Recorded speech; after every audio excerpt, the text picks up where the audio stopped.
उत्तर प्रदेश समेत 5 राज्यों में चुनाव खत्म हो चुका है। अब सबकी निगाहें पड़ाम पर टिकी हुई हैं।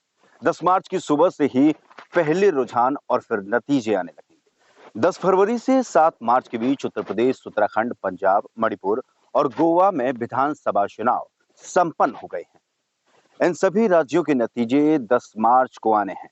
इससे पहले अब अलग-अलग एजेंसियों के एग्जिट पोल जारी किए जाने लगे हैं। इन पोल के जरिए ये बताने की कोशिश की जा रही है कि किस राज्य में कौन सी पार्टी की सरकार बनने जा रही है या कितनी सीटें किस पार्टी को मिलने जा रही हैं। हम आपको पिछले कुछ चुनावों के रिजल्ट और एग्जिट पोल के आंकड़े बताने जा रहे हैं।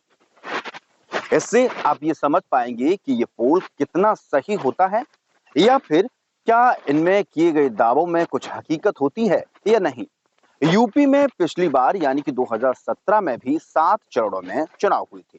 यूपी में 403 सीटें हैं और यहां बहुमत का आंकड़ा 202 है। टुडे चाणक्य और एक्सिस ने अपने पोल में बताया था कि भाजपा पूर्ण बहुमत के साथ सरकार में आएगी। बीएमआर के पोल में बहुमत की काफी करीब भाजपा को बताया गया था।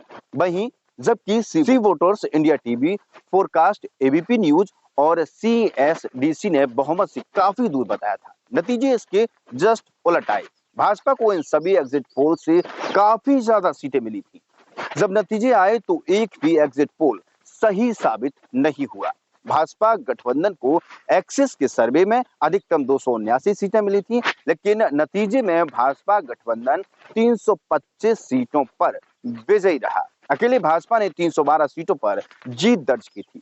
सपा को 47 और बसपा को 19, कांग्रेस को केवल 7 सीटें ही मिली थी। 2017 उत्तराखंड विधानसभा चुनाव में टुडे चाणक्य ने भाजपा को 53 सीटें दी थी, जबकि एक्सिस के सर्वे में भाजपा को 46 से 53 सीटें मिलने का अनुमान जताया गया था। नतीजे में भाजपा को किसी भी सर्वे से ज्यादा सीटें मिली।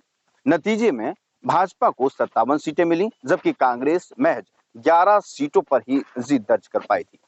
2 सीटों पर निर्दलीय जीतने में सफल रहे। 4 फरवरी 2017 को जब पंजाब की 117 सीटों पर चुनाव हुए थे, यहां बहुमत का आंकड़ा 59 रहा। एग्जिट पोल में न्यूज 24 और टुडे चाणक्य ने कांग्रेस को बहुमत के आंकड़े के आसपास बताया गया था, जबकि इंडिया टीवी और सी वोटर्स के सर्वे में आम आदमी पार्टी की सरकार बनते हुए दिखाई दी गई थी। नतीजा ठीक इसके भी उलट आया। कांग्रेस ने यहां पूर्ण बहुमत के साथ सरकार बनाई। 117 में से 77 सीटों पर कांग्रेस प्रत्याशियों की जीत हुई। आपको लगभग सभी सर्वे में ज्यादा सीटें दिखाई गई थी। नतीजे में उसकी सीटें सीधी आधी हो गई। कांग्रेस को सबसे ज्यादा 77, आपको 20, लोक इंसाफ पार्टी को 2 सीटें मिली थी। एनडीए में शिरोमणि अकाली दल और भाजपा 7 मिलकर चुनाव लड़े थे। अकाली दल को 15 तो भाजपा को 3 सीटों पर जीत मिली। अब बात 2017 मणिपुर विधानसभा चुनाव की करें तो यहां पर एग्जिट पोल का अनुमान गलत निकले थे। एग्जिट पोल में इंडिया टीवी, सी वोटर्स ने भाजपा को बहुमत के करीब बताया था। इसके उलट कांग्रेस की सीटें काफी कम कर दी गई थी। नतीजे इसके उलट आए। हालांकि इसके बाद में कांग्रेस के कई विधायकों को तोड़कर भाजपा सरकार बनाने में कामयाब हो गई थी।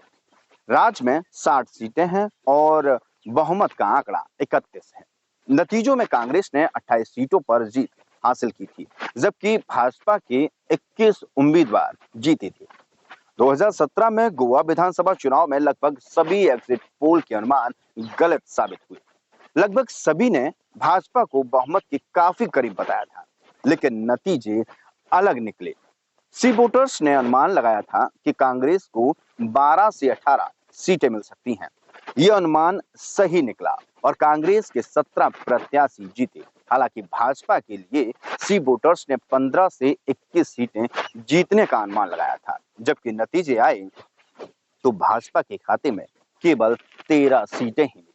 3 सीटों पर एमजीएम उम्मीदवार जीती थी। हालांकि बाद में कांग्रेस के कई विधायकों ने भाजपा का साथ दिया और भाजपा सरकार बनाने में कामयाब हो गई थी।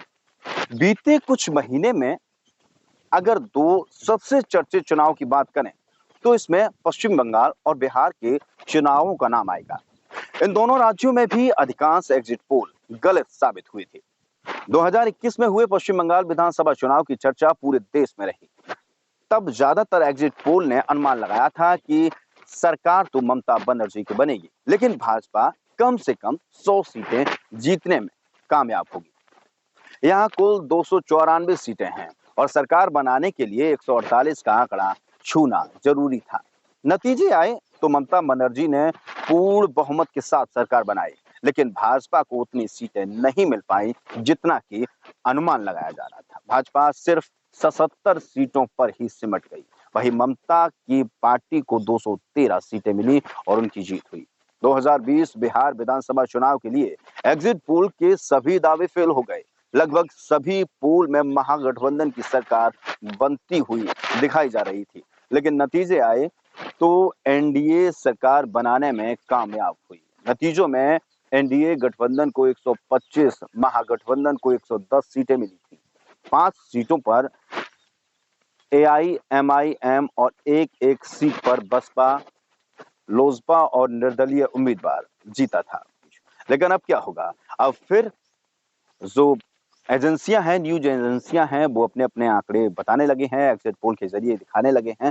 लेकिन होगा क्या, ये तो 10 तारीख के बाद ही पता चल पाएगा कि आखिर इनके एग्जिट पोल कितने सच साबित होते हैं कि नहीं होते हैं, या फिर अभी तक जो एग्जिट पोल फेल होते चले आए हैं उसी तरह ये एग्जिट पोल भी फेल होगा।